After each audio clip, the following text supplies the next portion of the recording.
back to Inside Eastern Utah. I am here now with Sergeant Kelly Maynes. He is with the Price City Police Department, and we're here to talk about some of the fun parts of your job today.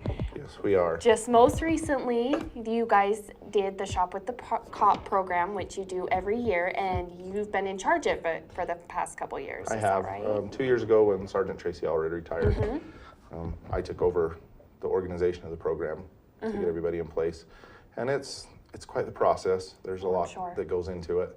We get, through Price City, we get all the funding involved for all the agencies in Carbon County. For us, the Sheriff's Department, Helper, Wellington, East Carbon, and also the Highway Patrol. And so there's a lot that goes into it.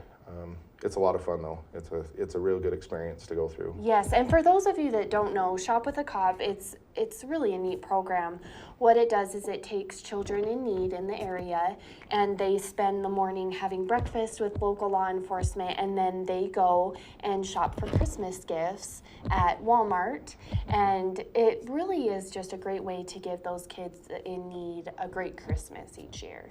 It is, and you get a different experience with the kids because as law enforcement officers, we joke all the time that we'll have parents that'll tell their kids, "Oh, you better watch out, the cops are coming. Put your seatbelt on or the cops are going to take you away."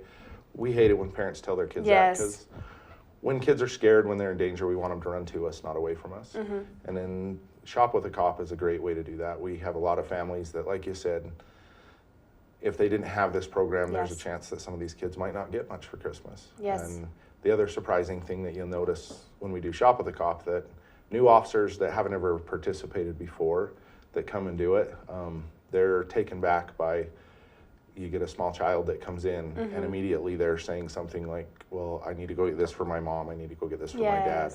They care more about everyone else. They're thinking than of themselves their last. Aww. And it's not uncommon after everything's said and done for officers to go back in and buy more gifts and go drop them off at the house. It's probably really an emotional experience, especially the first time around.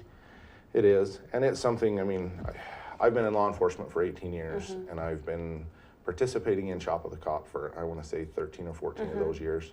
And there are adults that I run into now that as kids we took them with Shop with a Cop, and they still remember it. And they still, they appreciate it, they had fun with it. And it's, there are memories that stick with you, and it's a cool thing. That's awesome. And obviously it takes all the agencies working together, but there's a lot of other people that help make this possible. Obviously Walmart is a big one. Walmart is a huge sponsor. Walmart does a community grant in order to help fund Shop with a Cop. Every year we've got to apply for a grant through Walmart. We do it, Emery County does it as well, because they don't have Walmart over there, so they come over here to do it. We get $2,500 from Walmart for the grant. And this year, as well as last year, we were contacted by a Utah Police Civilian Association that gets donations specifically for Shop with a Cop programs throughout the state. And they actually awarded us this year $2,500 as well. That's great. We had quite a bit of money to spread among the families, which helped out a lot, helped us be able to take a few more kids, and was great. Over 30 kids, if I'm right. 35. Yep, that's we had 35 kids. Is that a record, or is that kind of about where you guys stick around? That's usually right around. I mean, we're usually 30 to 40 kids. It really depends on the funding as to what we can do. We try to even it out so that the agencies are bringing quite a few kids. Yes. But it gets a little tight when we're trying to fit all the families in, and there are times where we're struggling just to make sure we have enough funding for each kid to go. Yes. And we don't want to leave any kids out. Yes, well, I think you've done a great job being all-inclusive with it. I know you guys work with United Way a bit in finding children. You also can work through the local schools, and even just in your everyday experiences as law enforcement officers, you can connect with families as well. You can imagine in our job, we don't get to run into the best of circumstances sometimes, and we will come across some families that stick with you, that this is a family that they're going to need some help down the road. And we'll reach out to them. In fact, this year we had 2 of the families that we reached out to that had lost a family member recently. And, it was kind of a little bit of a break for them to be able to get some smiles in and have some fun. And some light in a sad situation. Yeah. And to, you know, bring a little bit of joy in the holiday season that they're missing out a little bit of. Yes. And it is. We have so many volunteers that help with it that it's.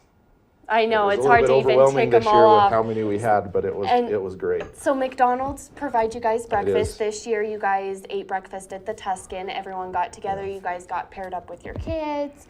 The Bethel 3, Yeah, if I remember the Job's daughters right. through the Bethel 3 helped Yes. us check everybody in, helped us serve the food, and McDonald's is great. McDonald's has done Don't Eat the Breakfast for several years. This year, everybody knows they remodeled their store. Yes. Originally when I went in and was talking with the managers, with Tracy at McDonald's, we were not quite sure if they were going to be done in time. So we planned it to use a bigger venue at the Tuscan, which worked out great. The Tuscan was awesome, opening up their building to us. We had a lot of fun, kids getting pictures, getting to play around a little bit. And Yes.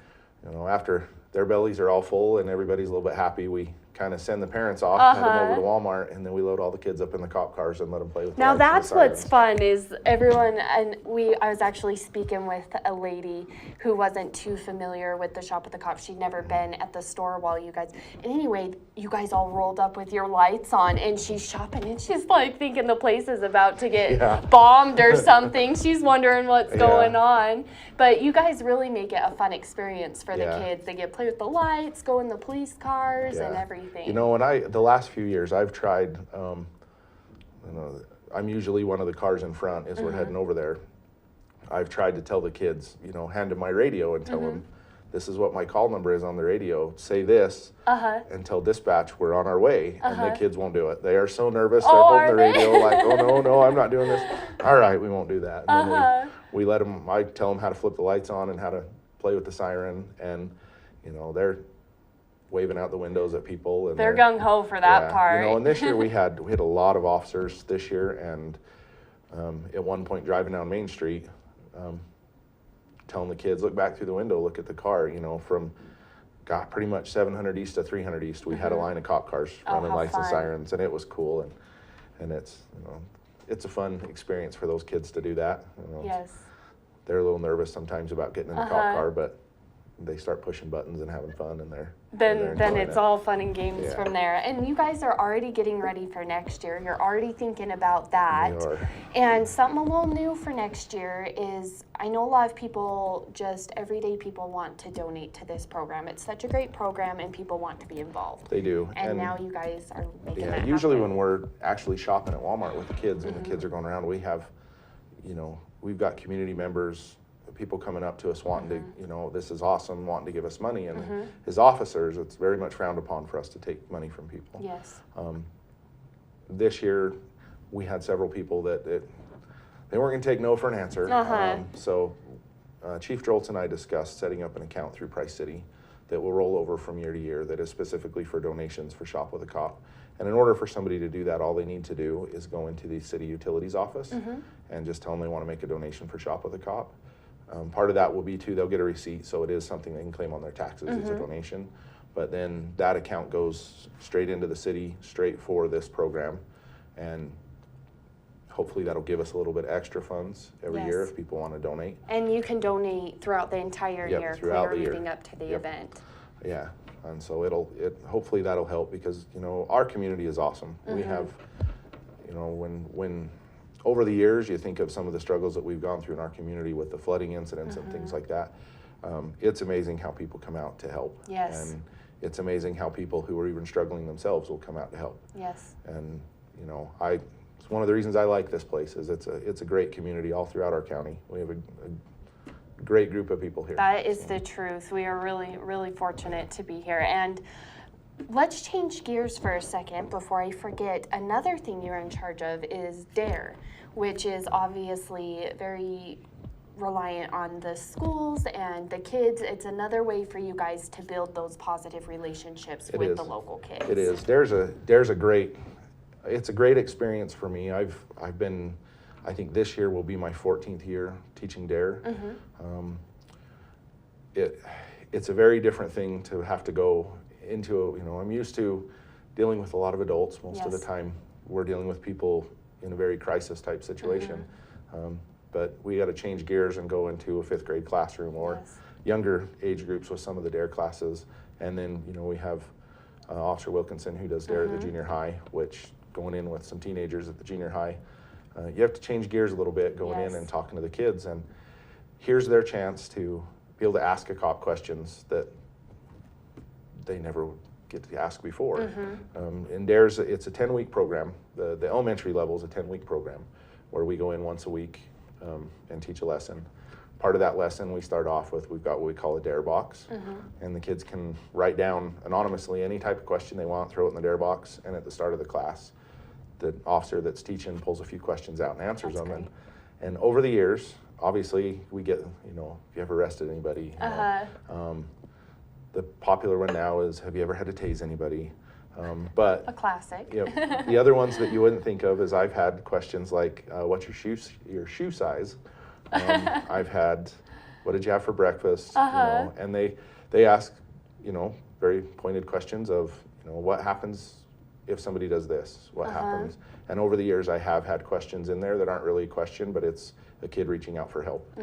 And the program's awesome. We've got myself. I teach the DARE program at Creekview Elementary. I also reserve as one of the Wellington officers, and I do the Wellington Elementary as well. We have Officer Kressel, who is doing Castle Heights, Officer Bates, or Detective Bates, who is doing Pinnacle, and then Detective Wilkinson, who is doing the junior high. It's really an impactful program. I remember taking it when I was in school. I remember going through the program. And like you said, it really just does open the doors for communication between the younger citizens here and the law enforcement officers. Yeah, and it's a lot of people, there's still to this day, it amazes me, there's a misconception that like with the DARE program, all we're doing is going in and talking to the kids about drugs. And that is part of it, but there's a lot more to it. We talk to them about, you know, what I always refer to it as ways to be in charge, where they're able to take control of a situation or get themselves out of a situation. Yes, it doesn't just have to be involving drugs, any kind of pressure or... Yeah, we talk to them about peer pressure and personal pressure and friendships and things like that. And it's a very good program. And a lot of the things that we're telling them, they're hearing from their parents or teachers, but they're hearing it from, you know, somebody in our big outfits and everything like that. You're always way more willing to listen to someone else than mom or dad, right? Yeah, because someone else has to know better than mom or dad. Yeah, you know, and I've gotten in the habit with my classes. I have a day because they always ask questions about stuff that's on our duty belts. They ask questions about our uniforms. I have a day toward the end of DARE where we're kind of just about done, where I bring my patrol car in. I have a bag of gear that I'll bring in that has tactical equipment, the big old heavy vests and everything like that. I'll bring in my duty belt, show them how the taser works. I always joke with them throughout the class. I'm building up volunteers, so watch out. But I'll show them how it works. You know, obviously I don't shoot anybody, but I explain to them how the process works and everything. And I actually will have some of the kids stand up and put some of the stuff on. They'll put on the tactical vest or put on our bulletproof vest. And while I'm talking, they'll be standing there, and after a few minutes... Start getting kind of tired. Yeah, they start getting a look like, whoa, this is a little heavy, and we talk about that, and then I let them go out and do the same thing, play with the patrol car, check out the lights and sirens, explain to them, you know, kids love the car. You know, it's like the fire truck. They love those things. Exactly. So we let them go out and explore and see what it does, and explain to them what's in the car and how things work, you know, from our dash cameras to our radar units to the lights and the sirens to our computers that are in the cars to, and even showing them, you know, when you get in the back seat, you don't get out type things, you know, and it is cool because we get to interact with kids on a great basis, and it's, you know, I've been doing it so long that now I have kids that are older that their friends come over to my house and are, hi, Officer Maynes, or hi, Officer They already know you. And my kids get mad at them, stop calling them that.